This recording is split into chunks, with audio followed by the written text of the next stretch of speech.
Hello, hello, and welcome to another episode of A Ball and a Chance. I'm your host, Angela Lewis, and today I have a very special guest, Jazz Ducker. Jazz is the founder of Bright Female Ballers. It is an empowerment program for girls using basketball as the tool to teach leadership, communication, teamwork.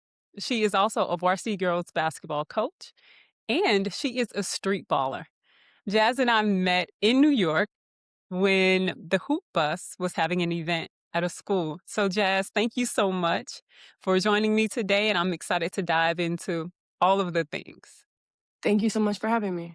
You're welcome. Okay, so we're in New York, we're in Coney Island. I'm crisscrossing New York trying to go do all of the things in 2 days. And I meet Jazz, and it's an after school program at a high school in Coney Island, and the Hoop Bus is there. And you had all these snacks. Will you talk about what Bright Female Ballers is and why you started it? Yeah, Right from the Ballers is a program that I try to empower young girls with through basketball. So growing up, I noticed that basketball has shaped the foundation of who I am. It's really helped me along my ways, like learn about teamwork. I feel like it's helped me become a leader.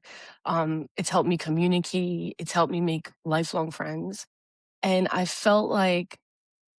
realized that this particular school that I'm running the program out of, they didn't have any girls sports programs. And I felt like that wasn't fair. And I realized there's actually a whole handful of schools that don't have women's sports programs. And so I felt like that's not fair to these kids. So I wanted to create like a after school program where I can offer that to those girls because like I said, it's literally created who I am as a person. And I feel like it's not fair that they didn't have that. So yeah, that's why I really created it so that I could just give back to the community and help these girls become like strong leaders and be able to communicate and make these lifelong friendships that I was able to. One of the things that you told me, Jazz, that I thought was remarkable was about attendance and what happens on the days where your program is running versus the days that program isn't running. Will you share with everyone what you recognized? Yeah, actually, I didn't notice it myself until it was brought to my attention. But one day a security guard was mentioning one of the kids in the school and was like, that kid's only in school the days that your program is running. And it made me like really start to reflect and realize that like some of these kids were only coming to school on the days that I had my program. And I was like, wow, like maybe I really can, because the idea of the program is like my idea, and I'm running it with hopes of being able to impact the kids, but not knowing if my idea is actually in reality gonna work. And so when I'm actually hearing that and seeing the results of the kids coming to school on the days I'm there, it was so meaningful because it's the whole point of what I'm doing. So yeah, and then the guidance counselor also said that some of the kids were coming to school on the days I was there and they were looking at the attendance. So that was really cool.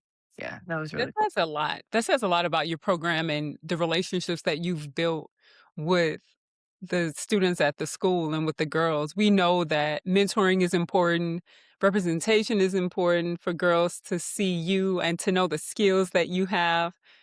Talk about how basketball became such a key part of your life because you're out. I saw you hoop and I saw you fade this guy out, and it was crazy. And it was crazy. So, how did ball become like second nature for you? Just a part of you? Um well, I grew up with older cousins, and so I felt like they were always trying to like dominate me. They were boy cousins. And so I'm very competitive, and so I would just fight back. And like I ended up getting into basketball and becoming very competitive as a person because of how I grew up. And I noticed that like basketball and the like I just became like really fascinated with like ball handling and watching N1. And so I feel like I just because I was like so obsessed with learning the N1 tricks, I became good at it because I was obsessively practicing it all the time. And then I started to get like a lot of recognition from basketball. So then it was encouraging for me to continue playing it because I was getting like recognition and people were like, wow, you're good at this. And so I'm like, "Okay." So I just kept going with it, and then, I never thought that, like, it would lead me on the path that I'm on now where I'm, like, having my own brand and I'm encouraging young kids, like, I never thought it would lead me on that path. But yeah, it definitely has, helped my life for the better. It's really fascinating when you're doing something just out of love and curiosity and Mhm. the way that that can impact others. Like you just love ball and you got tired of your cousins picking on you. So Exactly. that forced you to be competitive. Yeah. And then help and now the ripple effect of that is pretty tremendous. Yeah, it is.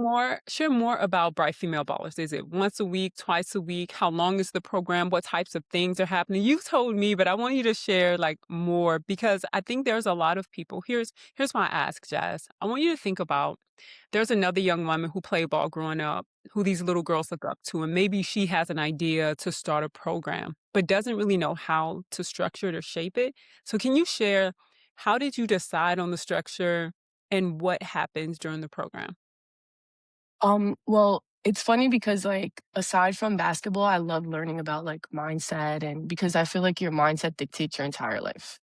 And, I feel like they almost go hand in hand. Um, and so I love reading books on, like, growing your mind and just I love to learn a lot.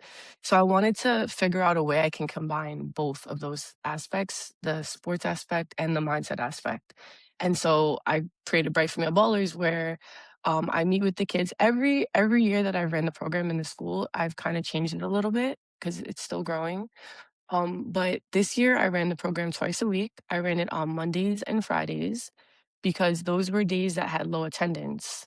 And so I wanted to see if I like the impact I had in the school and if attendance would be a little bit higher on those days moving forward with me being in the building. Um, and so I ran the program Mondays and Fridays. On Mondays, we would meet and we would play basketball in the gym. I would help the girls work on like jump shots and we'd play like simple games. And then on Fridays, we would meet in a classroom and we work on our mindset. And it's like completely different in a sense. And in the classroom, we discuss things like confidence. I feel like, especially with teenage girls, sometimes they lack a little confidence. We all lack a little confidence Mhm. sometimes. And so I just like to go in the room and remind them of who they are and what they're capable of. And so I would meet with them in the classroom on certain days, in the gym on other days. In the classroom, we would also journal. And so our last journaling session, I had them like write a letter to themselves. And so I wanted them to talk about themselves in the future as if they've already accomplished it. So I wanted them to write like, I am so proud of myself that I graduated high school and now I got my first A in college. And I wanted them to write because I'm trying to teach them like your subconscious mind matters. And you have to, like, believe it before it even happens for to allow room for it to happen to begin with. Mhm. And I'm like, "It sounds like magic. It sounds a little crazy because 'cause you're telling yourself things that aren't currently true, but you're manifesting it, like, you're making it happen because you have to believe that it will, and then that will furthermore push it to happening." So, yeah, our last session, we wrote a letter to ourselves, our future selves, and in 6 months, I'm gonna mail them back their letters to their house. They put, like, an address on an envelope for me. And then I'm gonna mail in 6 months their letter back to themselves so that they can now in 6 months, Coach Jazz is back and they could open their letter, reflect, and see how far they've come. That Or is if yeah, if they haven't, then they could at least now remember and address the situation, and then maybe it'll remind them of who they can be if they just put their minds in. So, yeah. that is so good. That's so good. I love how you combine the on the court play because you learn while playing. And just to be clear, this isn't like super competitive training. This is just learning the basic skills of basketball on Mondays. And then on Fridays, you're combining that with mindset and visualization, and that activity is so good. I've done it before as an adult, and it makes such a difference if you can see yourself Yeah. where you want to be. That impact is, it sticks with you, Mhm. and then for The you to be program sorry, mhm. go ahead. No, no, you go ahead. The program is just overall healthy lifestyle. So, like you mentioned, the snacks, I always provide like a fresh array of fruits. Mhm. And then healthy alternatives to, like, I don't give them, like, Doritos, but I'll give them, like, there's a brand called, like, Lesser Evil, or a brand called Skinny Pop, and Yes. it's still like a snack, but it has, like, healthier alternatives than, like, other brands. I was expecting to see Takis and honey buns, and we Mm, pulled it. I said, we don't "Skinny do Pop that. for high school? This is amazing. This is not your normal after school program. This is next level." I love how Yeah, intentional you are about overall healthy living, in thank addition you. to what happens on the court and off the court. Mhm. So for those who are not familiar with the Hoop Bus, I was in New York and I went to speak at a class at NYU. And one of the founders of the Hoop Bus was in the class and found out that the Hoop Bus was making a few stops around town. And so I end up finding out about the Hoop Bus being at the high school where the program was. Will you talk about the Hoop Bus? This was my first interaction with the Hoop Bus. So will you share about how you got connected with the Hoop Bus and how that whole event came to be? Yeah, so, well, the Hoop Bus whole mission is spreading love through basketball, and they're really good at that. They are. Yeah, so, I actually, met them because they saw my social media, and they reached out to me, and they invited me to a woman's, like, it was, like, promoting the WNBA it was in a Dick's Sporting Good parking lot, and they were, like, hosting an event, like, for the WNBA, and they were basically just, like, in the parking lot, and any kids or anybody that walked by, we were just, like, challenging them to one-on-ones, or, like, playing little games with them, and then we would give away prizes. So that was, like, my first interaction with them. They invited me to this event. I went. It was a couple of other young ladies there too that we all ran the event together, and we had such a good time. And from that point on, me and the Hoop Bus have built a relationship over the years. That was, like, 3 years ago. And, yeah, we built a relationship over the past couple years, and now it's turned into, like, this is family type of vibe. Mhm. And, I love going to Hoop Bus events. It's always a good time. They have, like, a lot of high energy. I consider, like, the Hoop Bus crew, like, my real friends, and so I love being a part of anything they do. And, it was always, like, in my mind, like, I would love to bring the Hoop Bus with their energy to one of my program events, because I feel like combined, it would be a really cool experience for the kids. And, so finally, years in the making, it just so happened I was talking to Jeremy Mhm. and Gio about my program, and how I would love if there's a way we could bring the Hoop Bus by to the school. The kids would love it, and they made it happen. And just like that, they brought the Hoop Bus to Liberation High School. Yeah. And yeah, the kids had a great time. You The know. the kids look at the bus like it's like a celebrity thing, because it is. Mhm. And so they were, like, really excited about it. Definitely a core memory activated. Like, they're gonna remember that moment. There was the DJ and the music and I remember the principal was playing against the players and the counselors, and everyone was just out there really spreading love through basketball. It was beautiful. It was such a Mhm. fun time. It's For amazing. sure. Now, let's not gloss over a little something you said, Jazz. You said, well, they saw my social media and asked me to come out. What's for those who are just meeting you? What is your social media and what did they see? Well, Don't be bashful either. This is not the place or time because I know what's on there. So I just want you to I share. don't know why I love picking on the guys. I love picking on the guys. I don't know what it is. But, basically, I go to the courts. I just show up at any court, and, I always feel underestimated by the guys. Sometimes they look at me and they pick me last, or, like, they're like, "You can't beat me, you're a girl."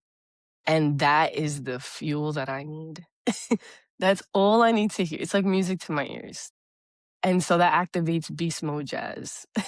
Oh, that's another And personality. That's like a whole yeah, nother version of you. that activates up to no good. Ah, yes. Thank That you. activates up to no good. And then from there on, I just try and cook. I use all my N1 tricks. And I just try to make a fool out of whoever is defending me respectfully. It's all at the end of the day out of love. I never mean it like in a malicious way. I never walk off the court with like bad energy with anyone. It's always like at the end, like, good game, nice try. And yeah, I just really do it to make people laugh. I just like laughing. And for me, it comes easily because I've been doing this and I do this all the time. So like I like to throw it between your legs, throw it off your foot, off the backboard. I like to fake the shot. You turn around, I'm hitting it off your back. Like Well, those you are know, all yeah, those are all I like to flip it over your head and you're like, "Where'd the ball go?" And then it's back in my hands. Like I love to do that's all the the one little that I saw you do. You, like, that's the flipped one you it over saw. his arm, and he was so confused. Yeah, he went that way and I Yeah. was that way.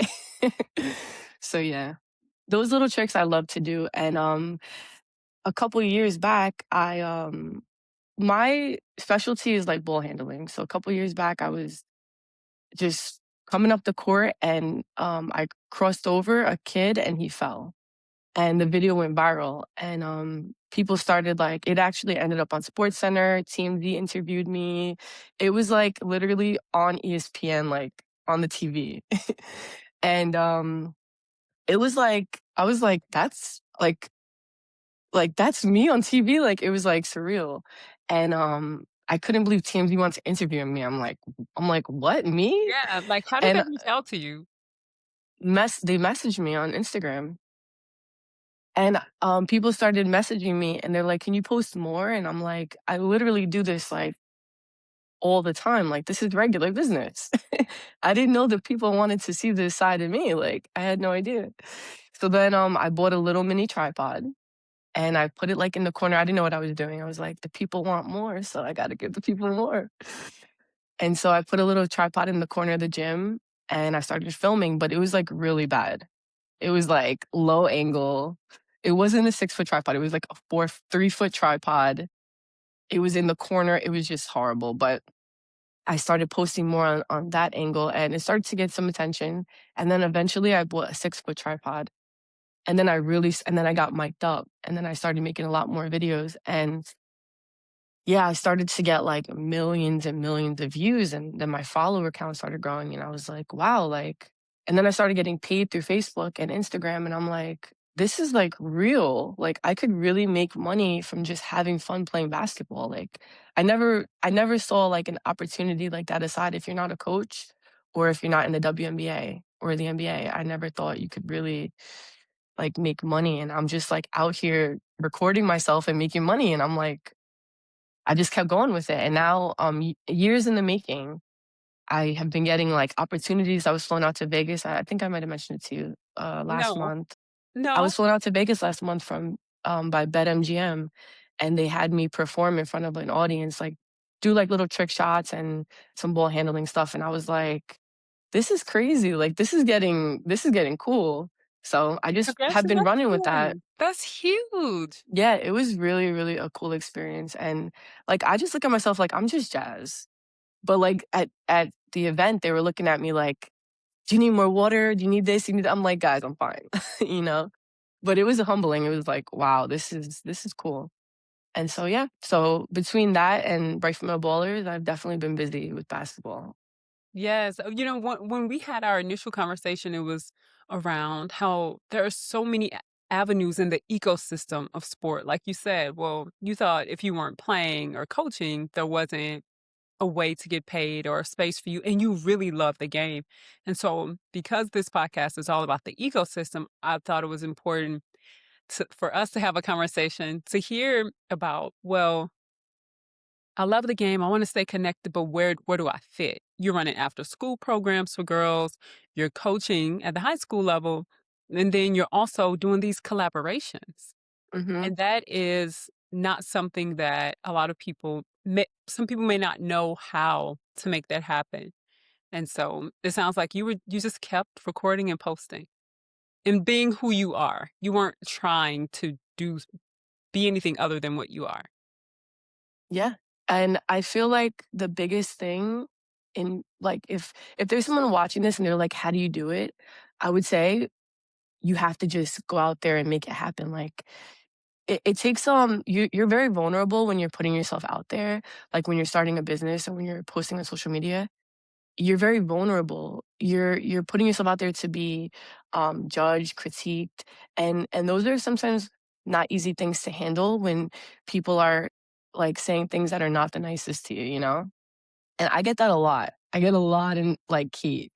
I've actually turned it into like fuel though. And if you just get past the hate barrier and you remind yourself who you are and what you're doing this for, like I'm doing this, it's bigger than me, you know, like I'm doing this for like the youth and for like women. And so when you realize that, you move past the hate and you just like keep going.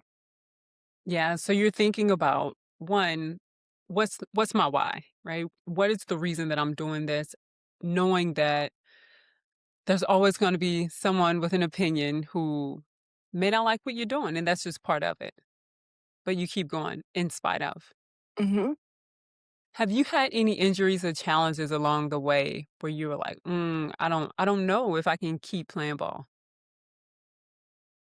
I have not. That's such a gift. Excuse me. Nope, it's okay. It's okay. I No, have not that is amazing. I remember you saying that you really take care of your body, like you don't eat bad often, often. I do right? not. It's about balance, but you make Yeah. health a priority. Do how do you keep your energy up to be able to run all the programs and to be able to do everything that you're doing? It's not easy, but you know, sometimes I wonder myself, how am I how am I doing this? But it's just about determination. It's about being determined and not giving up and just taking every day one step at a time, believing in yourself. And, you know, the work that I do is actually like some of the most fulfilling things I've ever done. Mhm. It gives me a fulfillment. And that's another thing that motivates me to keep going because it's like when I see the way that some of the kids look at me, it's like I'm like I feel like I'm genuinely impacting their life. Like I'm like a mentor in a sense to them. And it's like so beautiful that I'm like I cannot stop doing this. Like I almost feel like this is my purpose. So Mhm. as hard as it is sometimes, you just you know, when you're determined, you just keep going, like you don't stop. That's it. Just keep going and keep the mindset that I know why I'm doing this. And you're right. I saw the way that those young ladies looked at you Thank you. when we were out there, and just the love and joy that you bring. And it's not about them becoming great basketball players. I really want to hit that home. Like, this isn't about, oh, let me teach her how to be an all-star so she can get an NIL deal. No, you genuinely care. Most of the young women won't play college sports. And that's okay. Like, that is actually perfectly fine.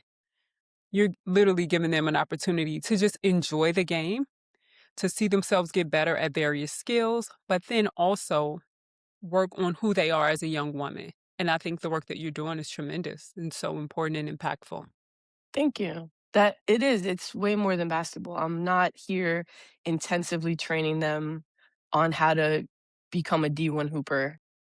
It's way more about mindset. I use basketball as the catalyst to get the kids engaged and involved with me, but it's way more than basketball. I feel like if I come in and I'm like, guys, let's work on your mind, some of them might be like, no, thank you. Well, But I'm going home. Yeah. yeah. But when I add basketball in the mix and I do all my little tricks, I spin the ball on my finger and do all these like crazy trick shots. And when I beat one of the guys in the school that the girls think it's funny because I just threw it between his legs and made him look silly. I feel like then they're like, this looks cool. Like, I want to be a part of this. So I use basketball to get the kids engaged and involved, but really it's completely about working on our mindset. And also when they play, it's also promoting healthy lifestyle because it's a little bit of like a workout, you know? Mhm. They're drinking water, they're eating fruits, they're exercising. Even if they're just shooting, that's still exercising their arms. They're chasing the ball, they're working out their legs. They wouldn't do that otherwise. And Yeah, so I feel like it's a little bit of a way to work out their body and then work out their minds. it is. Yeah. Absolutely. It's really beautiful that these programs exist, and we need more of them. Absolutely need more of them. Speaking of, Thank you. you mentioned that you watched And One. and you're inspired by. Did you have a favorite player? Did you go and see the AND1 games? So I grew up so when I was a kid, like, I don't remember exactly, like, I can't pinpoint a player that I was like, but I would say probably Hot Sauce, Mhm. and now the professor is the GOAT. In my eyes, he's the GOAT. And so, I literally still to this day will go on the professor's page, watch his moves, screen record it, and then in slow motion, see exactly how he did it, and then try it out. And, I played in an N1 tournament, Oh, like, oh, yeah, that's 3 years right, I ago. forgot about that. How was Mhm. that? That's incredible. It was, again, like, a surreal moment because I grew up inspired to do what I do through N1, and I never would have imagined that, like, I would come to a point that I'm actually in the tournament. You're the one, yeah, Yeah, and that they're recognizing me, like, they actually invited me. They found my social media and they invited me to play in the tournament, and I was like, "This isn't like, N1 just invited me to play in their famous tournament," like, so it cool. was unbelievable, and I was the only girl in the tournament. Really? Yeah. Mhm. I feel like I think that makes it even more special because there's so much, like, coaching around having to do everything by the book, and one allow for this creativity, and for you to just Yeah. have fun and be creative and do Yes. whatever and still play it back. It was like a whole new rules Yeah, that's basketball. true. And so I feel like a lot of young women want to do things by the book. Like I have to get it right. And I love that you're like, no, just be creative. So I think there's a lane there for more young women to just enjoy the game and be creative with it, regardless of um having to run plays and like, try to play in the WNBA. There's spaces and lanes for people just to enjoy the game however they enjoy Yeah. it. So you're a Streetball. trailblazer. I'm sure there's some little girls looking up to you and the way that you handle the rock, and they're like, "Oh, I wanna be like Jazz." Yeah, that to if, like, when I hear things like that, it really does, it hits me deep. I'm like, "Wow, this is powerful," you know? It's definitely more than basketball. Yes. Yes, yes. Well, Jazz, I have loved this conversation with you, and I, of course, am following you, and we'll stay connected and look forward to you continuing to blow up. If there are Thank you. other people that want to know how to reach you, invite you to come to their schools or their organizations, how can they find you? Yeah, my handle is at up to no good. And Can you then spell that? yeah, so it's at UP, the number 2, NO underscore G, there's 3 O's, OOOD. Perfect. I had to type it that way because all the other up to no goods handles were taken. No worries. I'll be sure to put that in the show notes as well. Yeah, I also have Okay, the Bright Female Bowlers handle. Yeah, so it's just spelled at Bright Female Ballers, and I also have that handle, so if anyone wants to reach out to that too. perfect. I'll put both of those in the show notes. Jazz, thank you so much for joining me on A Ball and a Chance. And Thank for you for having for me. you, you're welcome. And for you creating chances for other young women and young people to have opportunities beyond what they can imagine. I love the work that you're doing and look forward to staying connected Thank and you. seeing how things continue to grow. And to all the Likewise. listeners, thank you so much for listening to A Ball and a Chance. Be sure to like, subscribe, leave a review. We love to hear your feedback and look forward to seeing you on the next episode.